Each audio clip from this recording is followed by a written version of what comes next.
Hello and welcome to our inaugural episode of the Triggered and True podcast, where we will be discussing emotional health.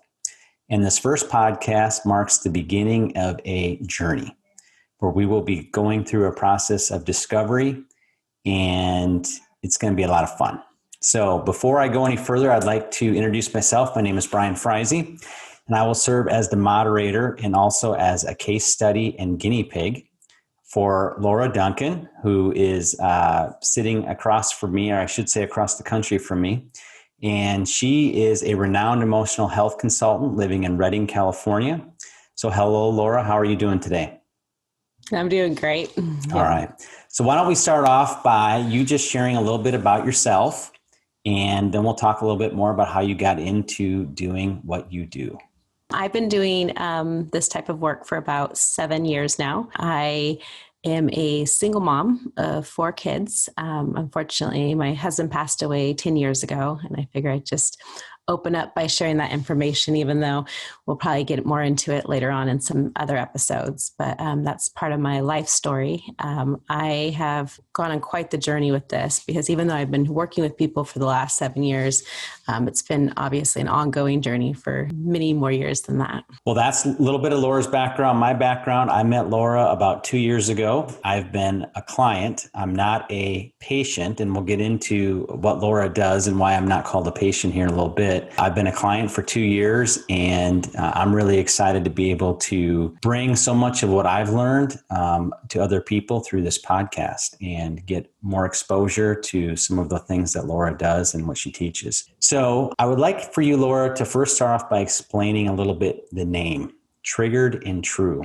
What does that mean, and where are we going with this? So with anything, when you're about to start something that, like Brian was saying, this is definitely going to be a journey, and you want to have a name that reflects the journey you're going on. I've gone through this process. There's been different highlights over the years of things that have been the stronger emphasis. You know, as something develops, you start out with one thing being the emphasis, and then it continues to grow. So my original emphasis with doing the process was shame. And so a lot of the titles that I would use for things would be more like shame or blame or trigger, and it would be kind of like the center of it. But what I've kind of discovered along the way, not kind of, what I have discovered along the way is that really the whole goal of all this is to connect with our true self.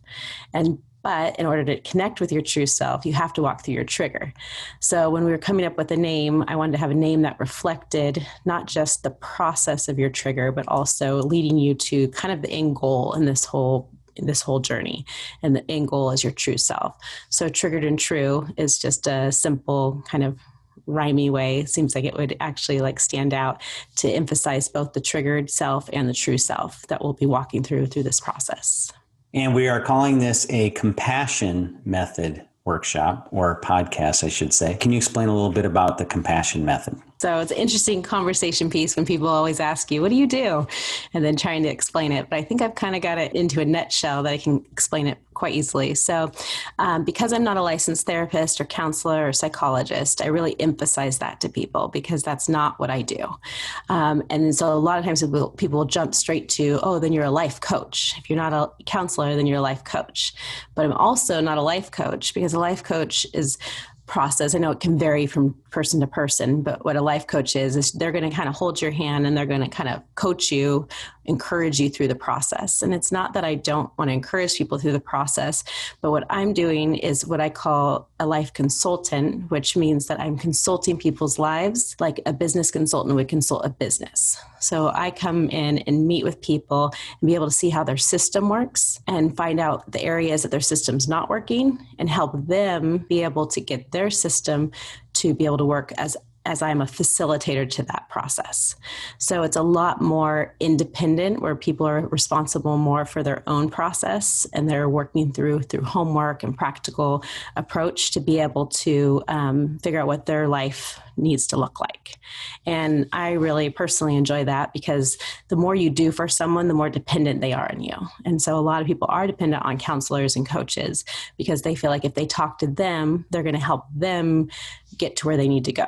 But my goal is almost like this process, the compassion method, and this process is like riding a bike, where like you are going to learn how to ride the bike for yourself. And eventually you can ride the bike on your own and you don't need my help to ride the bike. Yeah, I think that's a great point. When I left our sessions and from working together, I felt very empowered. You gave me tools and understanding that I could go and implement, and I didn't feel as though I was going to have to call you for every little question along the way. So I felt very empowered. And so that's good. So that's a good understanding, a good difference between, maybe what you do and maybe what some others do. So how did you come into this? We talked a little bit about the beginning, kind of some of your background, but why don't you share a little bit more about how you came into helping people in this way? So when it first started out, it was literally people coming to my house, friends, people coming to my house, and me just kind of sharing with them the beginnings of this process that I had learned. I'd walk them through it. And then eventually I ended up meeting with somebody that was running, a gentleman that was running a men's group. And this men's group, I forget what the numbers were, but there was a couple hundred men that were dealing with sexual addiction and sexual purity and trying to walk through that. And after meeting with him, he kind of was like, wow, this shame and this covering up and this being in your triggered self is a huge component of sexual addiction. And so he asked me if I'd meet with, all the men in his group, but I was kind of like, oh, I don't know exactly, because I was just starting out. I was still learning my process. I didn't know exactly how, I wanted to, do everything. And so I ended up meeting with just the leaders of each of the groups, but that ended up being, quite a few people, and then word of mouth from them. I've never advertised or anything like that. It's always been word of mouth of just people's lives being impacted. And then they tell somebody, or someone sees their life being impacted and they tell someone, and so on. And so it's just led to being, so that was kind of like the, diving board of kind of jumping into it. And then from there, that first year, I ended up speaking 12 different times. And it was really interesting to get that many different invitations. And one of the really interesting things about the groups I spoke to is I spoke in those 12 times I spoke to men, of course, because that's one of the places I started out with. But I also spoke to an older women's group, a younger women's group. I spoke at a school. I spoke, so I was speaking to kids. I spoke to, sorry, it's been a while now. It's been 7 or 8 years, but I spoke to schools and different with like teenagers, college age students. And one of the interesting thing about that is every single group that I impacted, and it was so many different types of groups, was each group had the same impact as the other group.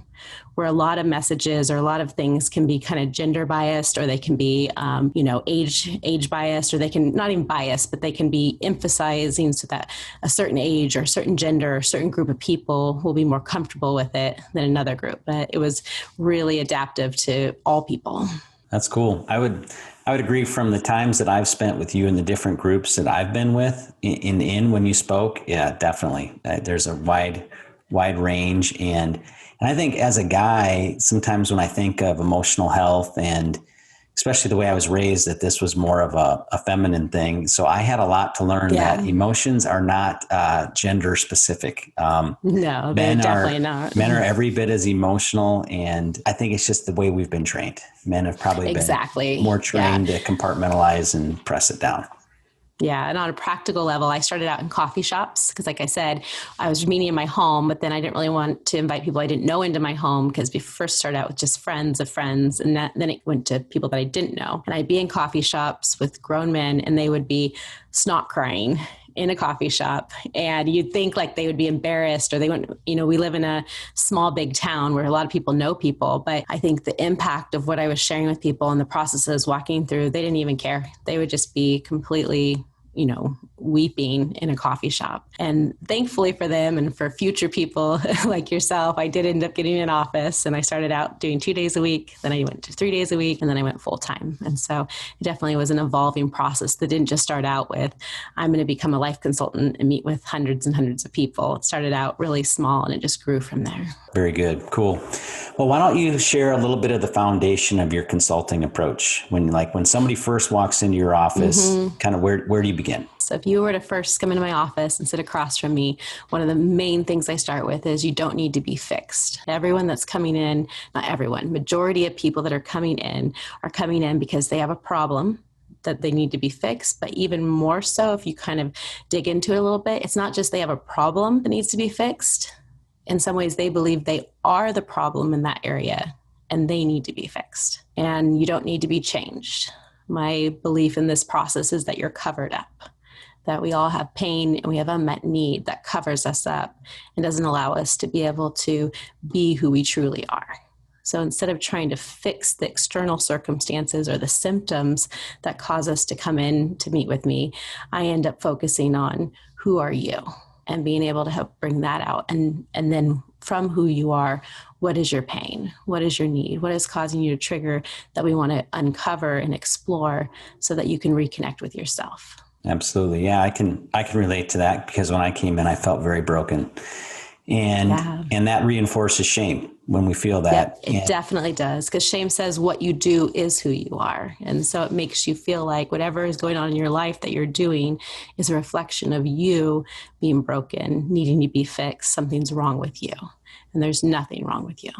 So you are a believer, you are a Christian. So, but obviously you don't work exclusively with Christian people. So, but why don't you just share a little bit of kind of like your faith behind it and kind of what God has revealed to you kind of along the way that is very foundational as well to help you with your approach with all people.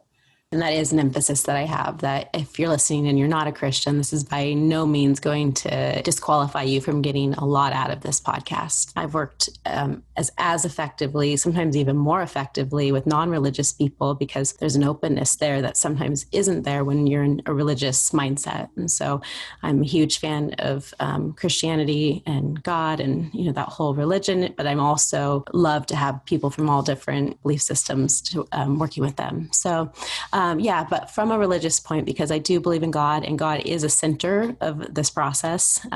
When I first started this process, like I said before, it was centered around shame. And really what God showed me is he said, shame is the root of everything.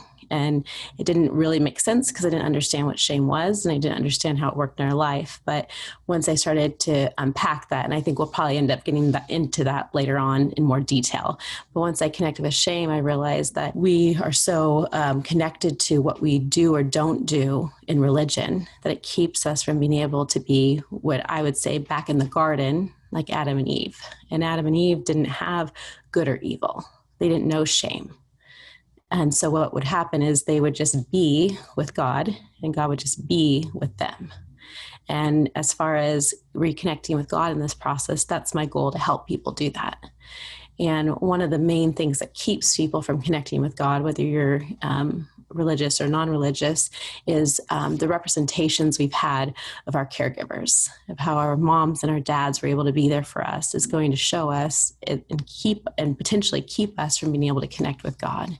And so God is definitely going to be woven into this whole process. But first we have to reestablish certain truths about who we are and certain truths about our story and our upbringing as well. So we'll kind of see that weave through it later on, but definitely is a core of the process I have people walk through. And that is what I really enjoyed about it. It was the faith-based aspect was something I could really connect with very easily. Yeah. But what I also liked is that you were able to intertwine science. And oftentimes in the faith community, people look at science and faith as being opposed, but that is not the case at all. So why don't you just talk a little bit about the scientific side of your approach and kind of what you've learned through your studies in that area?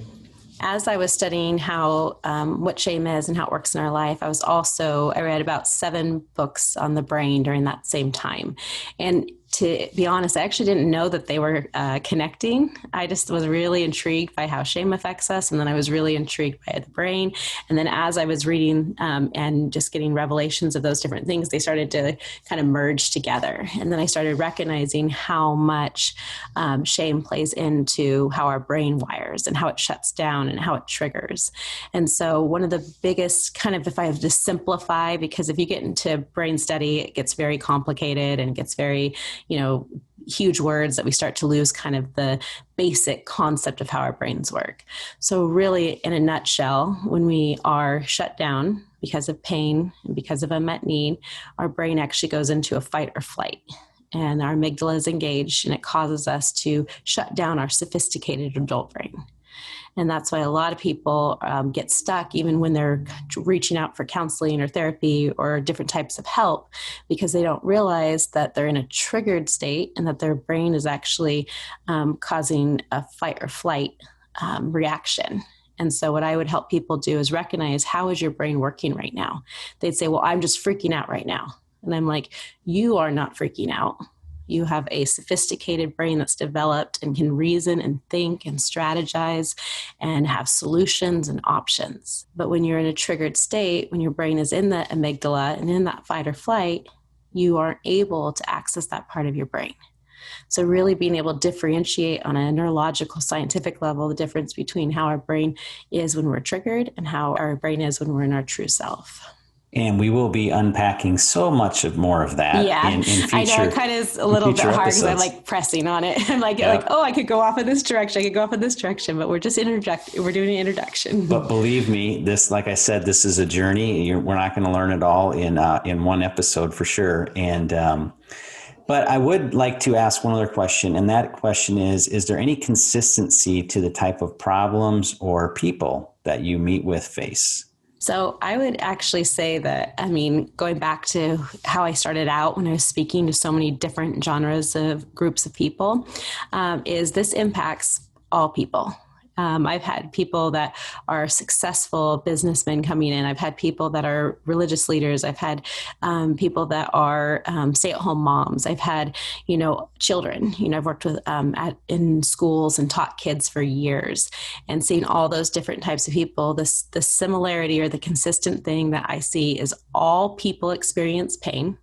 And all people have unmet need. And the process, which is the compassion method of being able to help people connect with that pain and connect with that need, is consistent with every person I've met with or spoken to. Yeah, I think it's part of that shared part of the human experience. And the fun thing that I've learned is I've learned more about emotional health. What a wonderful on-ramp it is to just connect with people of all walks of life, because we all go through these things. And anybody that says they don't is like I was before I had my great awakening. I was just ignorant. I was just unaware. I didn't know what I didn't know. And yeah, exactly. I love that statement. You didn't know what you didn't know. So there's no shame in what you didn't know. And to throw this out there too, before I started this process of learning about emotional health and learning about how our brain worked with emotional health, I was very much more logical. And I think maybe that might have been a little bit of my success with working with men in the beginning, is I was actually coming from a logical place. And so when I would explain this process, I didn't explain it with a lot of emotional flair. I did a lot more matter of fact, the brain science, the step-by-step process of it. And so I've actually personally learned a lot over the years of being more emotional than just logical. When you first started your consulting practice to today, you've probably made some changes along the way or learned some things that you've incorporated. Could you just share a little bit about that? So kind of ironically, because usually the differences you made along the way are going to be like kind of those things that you're like, oh, that's how you learned and how you grew. And believe me, I've definitely learned and grown along this process. But one of the things that's made this process so uniquely, I guess you'd say, my process, is that when I first started out, I wanted to learn from other people as well, not just like brain science, not just the revelations I was getting, but I actually felt like, oh, this is great. There was different people that were coming out with like really amazing stuff on shame. And I was like, oh, great. I'm going to study this. It's going to be, it's going to be perfect. But one of the things that God ultimately, because he was showing me the process in the very beginning, he really said, like, I want you to just stay right here in this one space.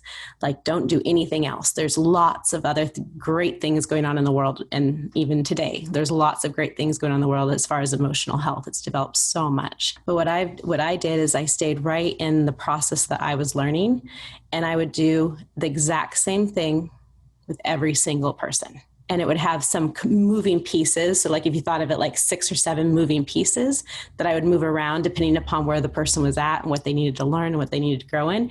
But I've kept it like right in the same place the whole entire time for the last 7 or 8 years. The things that have changed is I'm more confident And, in the beginning, when you're first starting out something, I would know that this is exactly what I was supposed to do. And I wasn't supposed to move from it. And I wasn't supposed to incorporate other people's stuff into my process. But you have to trust the process a lot because you're just starting out. And so I've learned to be more confident, to trust the process, to know that from having the experience of literally meeting with hundreds of people, having that experience, knowing that this is actually the process that each person has to walk through.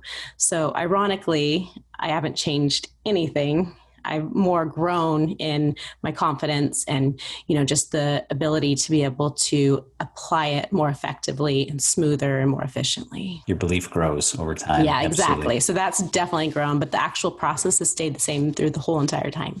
Yeah, that's cool. That's cool. My last question for today is, what do you enjoy most about what you do? Oh, that's a good question. Okay. So before this process, I've always wanted to help people. I've always been kind of a healer, helper to people my whole entire life, even since my childhood. But I tried a lot of things that felt like you had to manually make them happen. So if you were in a habit with something, then you could get free from whatever you felt like you were stuck in. And my favorite thing about this, and the thing I enjoy the most, is that as you walk through this process, your reactions become automatic. So instead of having a situation come up that causes you to trigger, and then you have to kind of mind over matter or will yourself to know what did Laura tell me to do? Okay, she told me to do this. In the beginning, sometimes there's some repetition there, of course, but as the work goes deeper and deeper into how your brain processes and how your heart is being healed, it ends up becoming a knee-jerk reaction, but not a negative reaction, but it actually becomes a knee-jerk reaction of how you're going to respond in that situation. So if in the past you had been trying to have self-control and not be upset with someone, all of a sudden you're just automatically not upset with that person anymore. And that really is my favorite thing about this process for myself personally, but also for what I help people, equip people to do, that they be able to automatically respond in situations in a way that's more of a reflection of who they really are. Yeah, for me personally, when I was able to start to connect with myself and see that I wasn't defined by my behaviors, my level of empathy and compassion for others went up exponentially because I could see the same in them. So when somebody did something that was rather wrong or they wronged me in some way, I could see that there's probably something deeper there. That's not who they really are. They're just hurting. And exactly. That's been really powerful. So great. Well, we are out of time for today. So thank you, Laura, for sharing with us and for kind of laying out the future path that we're going to be walking down. So we will begin to unpack this process in future episodes, the compassion method, and we'll talk more about triggered and true and triggered self and true self. And our ultimate goal is to help people discover their true selves and bring healing to their inner world. So thank you, Laura, and we look forward to next time.